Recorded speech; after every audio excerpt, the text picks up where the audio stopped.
What is up in Mayo Media Network? This is Keith Jamison. Go back to guy 231 across the DFS industry. And it is time for one of the bigger game-wise EPL slates we've had in some time. 5-game slate on Saturday.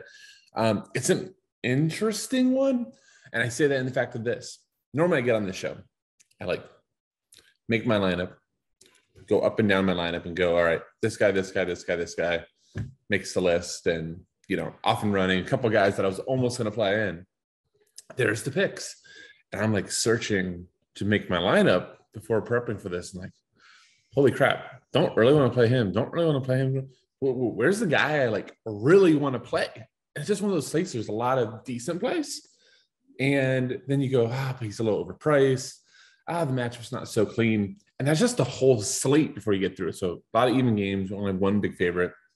Has Chelsea, who hasn't been the most consistent DFS team this season. So we'll get into all that, but just jump into it. So quick reminder, subscribe, comment on this video, and the subscribe button on the Mayo Media Network, all the amazing content Pat and team have. And if you're on the pod feed, daily fantasy picks and bets to mix is your place to be. And finally, if you want to know more of my content, check me out at GatorGuy231 on Twitter.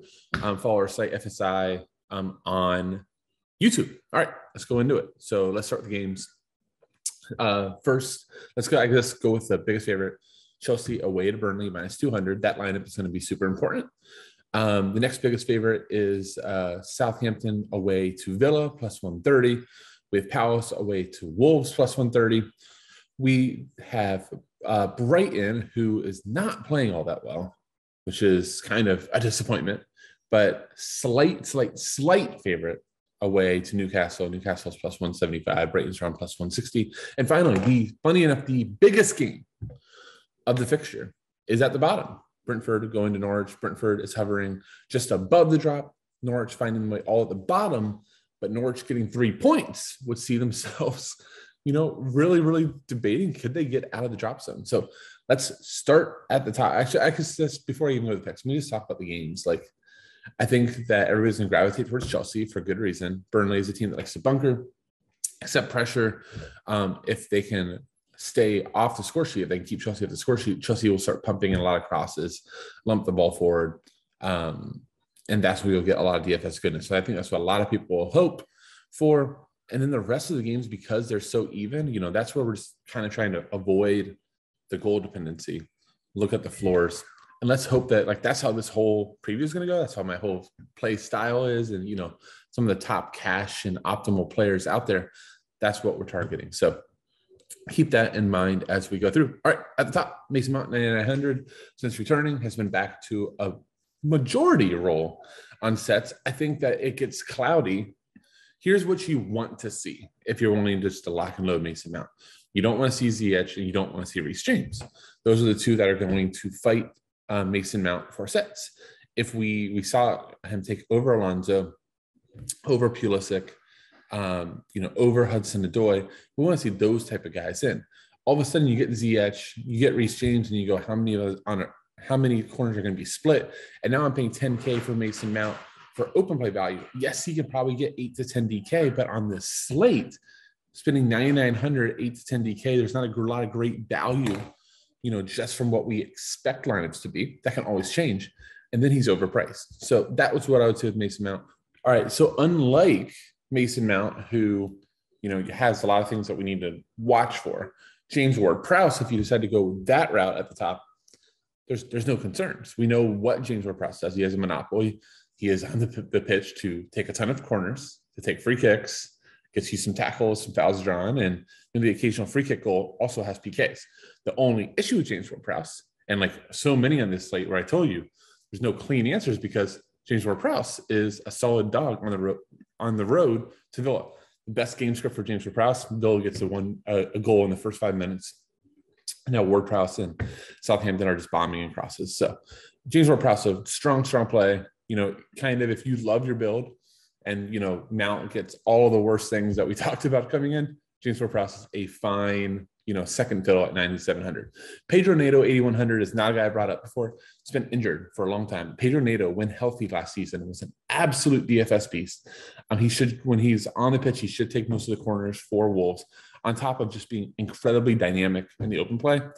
He's going to get back for about 3 games off the bench. That's typically where we see guys go ahead and make their way into the starting lineup. Is he fit for 90? Probably not, but he's forward eligible. 8,100 is actually a little bit of a discount from where we saw him last year. And it's a solid matchup, in my opinion, at home for Wolves versus Palace. So Pedro Neto, really solid play. Going down from him, Reece James, Cesar Azpilicueta went off injured. Reece James versus Liverpool came in, did a fine job, took a few corners from Mason Mount, as we talked about being, partially the issue. Much like Nato, I guess the question with Reece James is fitness, but he just played, because of the sub appearance and the extra time, played close to 90 minutes versus Liverpool. So, there's no reason, it's been about a week. No really real reason I think that he couldn't play 90 minutes here. I would actually prefer, if both in, I would prefer Reece James to Mason Mount because I know he has a set split. I know he has great open play value, especially given the way that Burnley play. Pack in the middle, leave space wide. That's where those wing backs like Reece James, Marcos Alonso, or whoever's on the left would do a really nice job. So if Marcos Alonso didn't make the list, he certainly would be in that option as well. The reason he didn't make the list, the corner time for Marcos Alonso seems to pass. Milot Rashica, 7,300 forward eligible. Look, this might be it for Norwich. It's a team in direct competition for the drop. If they get this and they get 3 points, they're right back into it. Like they could stay up. As crazy as it sounds, bad as Norwich has been, Dean Smith could have them in a situation where they're 19th or 18th. And they're like, look, man, one more win and we're up there. Milot Rashica takes some sets, takes guys on, shoots, fouls drawn, all the things we love to see from our forwards. So Milot Rashica would definitely be on my short list of top forwards. Brian Mbeumo on the other side in this game has been splitting some sets. Don't look at the last game. They got an early red card. A lot of the Sharps, we were all on him. And really what was a clean home matchup. Again, I think this is a solid spot. You get a sub forward, sub 7K with a share of sets. That also has some goal equity, certainly in play. I think a few down is going to be one of the most popular forwards on the slate. Matt Targett has been nothing short of sensational since getting Newcastle, especially with Kieran Trippier out for the season. Matt Targett has taken over a set share, has also kind of in a lot of ways been what Trippier was on the right for the left.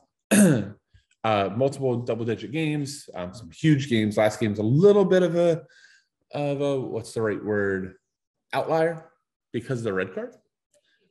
Early on, anytime you get a team with an early on red card, they're just going to sit back, accept pressure. A lot of kind of how Burnley plays anyways. But Matt Targett, 6,100 set share. Defender is loaded this slate, so I really do like him. And unfortunately, defender is loaded because once again, DraftKings has Ryan Fraser, who has played a whopping one game as a defender. He was made undefender a few weeks ago because, he was playing like a left wing or a right wing. And since then, he's only played those positions, yet is still a defender at 6,000. And he's a great play. Splitting such a target, gets a lot more forward. Again, last game's a little bit of an outlier because of the red card. But at 6,000, advanced position defender with a share of sets, like that's a very straightforward, solid play. Lucas Dean adds even more drama or goodness or however you want to say it to the defender pool at 5,700, taking a share of sets. Lucas Dean, we know, loves to cross the ball. In positive game scripts, Villa got ahead versus Brighton. He sat back a little bit. Game wasn't as good last week. Still makes her a great play at 5,700. And finally, most popular forward on the slate, most likely will be Kai Havertz at 5,600. Actually playing good football. At this point, he's taken over for Lukaku as Chelsea striker. Chelsea's the top favorite in the slate. Kai Havertz should be leading the line. Realistically, he should be 7,500 to 8,000. At 5,600, he's just a misprice. So on a slate where there's not like a ton of clean options and a lot of guys that necessarily want to play, Kai, kind of sticks out in terms of the pricing spectrum. So look for him to be popular at 5,600. Still going to need a goal to get there. But again, you're not spending big salary to get it. All right, that's 10 picks. That was tougher 10 picks than normal. But I hope that it helps. The biggest thing, watch lineups, watch situations changing. That is going to be one of the biggest parts of doing well on this slate on Saturday. With that, thank you all once again for watching. Make sure you subscribe to Man Media Network if you want to find more of my content. it's both of these up top. And with that, I'll say, see you.